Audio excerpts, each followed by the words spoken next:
جو دوسروں کی باتیں سہ جاتے ہیں، جو بیماری آتی ہے تو صبر کے ساتھ کام لیتے ہیں، وہ اللہ تعالیٰ سے ناراض نہیں ہوتے، ان کو تکلیف بھی ہوتی ہے تو وہ چڑچڑے پن کا شکار نہیں ہوتے بلکہ اس کو برداشت کر لیتے ہیں، کیونکہ انہیں یہ یاد رہتا ہے کہ اللہ سبحانہ وتعالیٰ خیر اور شر دونوں کے ساتھ آزماتا ہے۔ اور ویسے بھی مومن کو یہ بات پتا ہے کہ مومن کی یہ زندگی، دنیا کی زندگی ایک قید خانہ ہے، اور اس قید خانے سے موت کے ساتھ وہ آزاد ہوتا ہے۔ یعنی امتحان اور تکلیفیں اس وقت تک ہیں حتیٰ کہ موت کے وقت ہی اپنی تکلیفیں ہیں۔ ان للموت سکرات، موت کی اپنی بے ہوشیاں ہیں، یعنی انسان اتنی تکلیف میں ہوتا ہے کہ بے ہوش ہو جاتا ہے، پھر اس کو ہوش آتی ہے، پھر بے ہوش ہوتا ہے، پھر ہوش آتی ہے، پھر بے ہوش ہوتا ہے، اور بالآخر اپنے رب سے جا ملتا ہے۔ اللہ تعالیٰ سے دعا ہے کہ اللہ تعالیٰ ہماری ان تکلیفوں کو آسان کر دے اور ہمیں ایمان کے ساتھ دنیا سے لے جائے۔ تو دنیا کی زندگی مومن کے لیے قید خانہ ہے۔ اگر اس نے دنیا میں اچھے کام کیے تو پھر کیا ہوتا ہے؟ جب وہ دنیا سے جانے لگتا ہے تو خوبصورت فرشتے اس کے پاس آتے ہیں، اس کو سلام کرتے ہیں، آہستہ سے اس کی روح نکالتے ہیں، اس کو خوشبودار کفن میں لپیٹتے ہیں اور اس کی روح کو آسمانوں کی طرف لے جاتے ہیں۔ وہاں اس کا استقبال ہوتا ہے۔ اس روح کے لیے پہلے آسمان کا دروازہ کھولا جاتا ہے، پھر دوسرے کا، پھر تیسرے کا، اور اس طرح وہ روح اعلیٰ علیین میں پہنچا دی جاتی ہے۔ لیکن جو لوگ دنیا میں تکلیفوں پہ صبر نہیں کرتے، اپنے رب سے ناراض ہوتے ہیں، گالی گلوچ کرتے ہیں، برے برے کلمات ادا کرتے ہیں، پھر ان کے لیے کوئی خیر نہیں، پھر ان کے لیے آگے مشکلات ہی مشکلات ہیں۔ لیکن مومن جب دنیا کی قید سے آزاد ہوتا ہے تو اس کا واپس جانے کو دل نہیں کرتا سوائے شہید کے۔ شہید کیا چاہتا ہے؟ کیونکہ اس کو موت میں ایسی لذت ملتی ہے کہ میں دوبارہ دنیا میں جاؤں، پھر اسی طرح جان دے کے آؤں، پھر جاؤں، پھر جان دے کے آؤں۔ وہ بار بار آ کے واپس جانا چاہتا ہے۔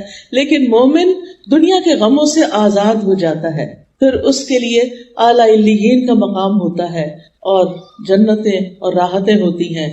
اس کی قبر میں اس کے لیے اچھا بستر بچھا دیا جاتا ہے اور اس کو سلا دیا جاتا ہے، اور جنت کی طرف سے کھڑکی کھول دی جاتی ہے جس کے نظارے وہ دیکھتا رہتا ہے جیسے دنیا میں کوئی خواب دیکھ رہا ہوں۔ یہ کس کے لیے ہے؟ یہ اسی کے لیے ہے جو ہر حال میں اللہ کی عبادت کرے، جو ذوق اور شوق کے ساتھ آگے بڑھتا رہے، جو محبت کے ساتھ اللہ کے راستے کی طرف سفر کرتا رہے، جو اس راستے میں پیش آنے والی تکلیفوں پر صبر کرے، اس کے لیے اجر ہی اجر ہے، اس کے لیے رب کی رضا ہی رضا ہے۔ اور جو یہ یاد رکھتا ہے کہ تمام انبیاء تکلیفوں سے گزرے ہیں، انہوں نے صبر کیا، اور سب سے زیادہ امتحان انبیاء پر آئے۔ ابو سعید رضی اللہ عنہ سے روایت ہے کہ وہ رسول اللہ صلی اللہ علیہ وسلم کے پاس آئے، آپ بخار میں مبتلا تھے، تو انہوں نے اپنا ہاتھ آپ کی چادر پہ رکھا، کہا اللہ کے رسول آپ کا بخار تو بہت سخت ہے۔ آپ نے فرمایا بے شک ہمارا حال اسی طرح ہوتا ہے، ہم پر آزمائش زیادہ سخت ہوتی ہے اور ہمارا اجر بھی زیادہ ہوتا ہے۔ یعنی جس کی آزمائش بڑی اس کا اجر بھی بڑا، جس کی تکلیف زیادہ اس کا ثواب بھی زیادہ۔ پھر انہوں نے پوچھا اے اللہ کے رسول لوگوں میں آزمائش کے لحاظ سے سخت کون ہوتا ہے؟ آپ نے فرمایا انبیاء۔ کہا پھر کون؟ آپ نے فرمایا علماء۔ کہا پھر کون؟ فرمایا نیک لوگ۔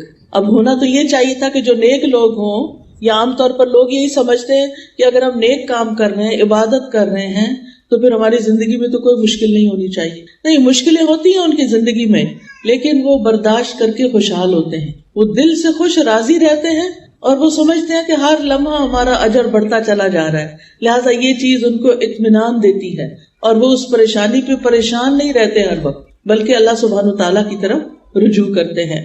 نبی صلی اللہ علیہ وسلم نے یہ بھی فرمایا کہ ان کو یعنی نیک لوگوں کو بعض اوقات ایسی تکلیفیں آتی ہیں کہ ان کو جوؤں کے ساتھ آزمایا جاتا ہے، یعنی جسم میں کیڑے پڑ جاتے ہیں، یہاں تک کہ وہ اس کو قتل کر دیتی ہیں۔ ان میں سے کسی کو فقر کے ساتھ آزمایا جاتا ہے، یہاں تک کہ وہ ایک چھوٹی سی قمیص کے سوا کچھ نہیں پاتا، لہٰذا وہ اسی کو پہن لیتا ہے۔ ان میں سے کچھ لوگ آزمائش پر بھی خوش ہوتے ہیں بنسبت اس شخص کے جو کچھ دیے جانے پر خوش ہوتا ہے۔ یعنی عام لوگوں کا حال کیا ہوتا ہے کہ جب ان کو کچھ دیا جاتا ہے تو وہ خوش ہوتے ہیں، لیکن انبیاء اور نیک لوگ جب ان پر کوئی تکلیف آتی ہے تو خوش ہوتے ہیں، وہ سوچتے ہیں کہ ہمارے رب نے اس کام کے لیے چنا۔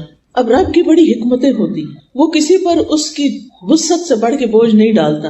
لا یکلف اللہ نفسا الا وسعها، اللہ کسی جان پر اس کی ہمت وسعت سے بڑھ کے بوجھ نہیں ڈالتا۔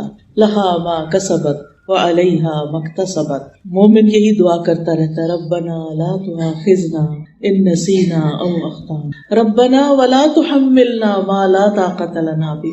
یعنی جب ان کو تکلیف آتی ہے تو وہ سوچتے ہیں کہ اگر یہ تکلیف ہمارے گناہوں کی وجہ سے ہے، دعائیں کرتے ہیں یا اللہ تو ہمیں نہ پکڑنا، اگر ہم بھول گئے یا ہم نے کوئی غلطی کر لی ہے تو اس پر ہماری پکڑ نہ کر. اللہ ہم پہ وہ بوجھ نہ ڈال جو ہم سے پہلے لوگوں پہ ڈالے گئے. اللہ ہمیں وہ بوجھ نہ اٹھوا جس کے اٹھانے کی ہم میں طاقت نہیں، جس کی ہم ہمت نہیں رکھتے. یا اللہ اس تکلیف کو اتنا نہ بڑھا دینا کہ ہم اسے برداشت نہ کر سکیں. لہٰذا وہ اللہ تعالیٰ کی طرف رجوع کرتے رہتے ہیں اور کہتے ہیں وَلَا تُحَمِّلْنَا مَا لَا طَاقَةَ لَنَا بِهِ وَاعْفُ عَنَّا، ہمیں معاف کر دیجئے، وَاغْفِرْ لَنَا، ہمیں بخش دیجئے، وَارْحَمْنَا، ہم پہ رحم فرمائیے. یا حی یا قیوم برحمتک استغیث. مومن پہ جب تکلیف آتی ہے، آزمائش آتی ہے تو وہ اللہ کی رحمت پکارتا ہے.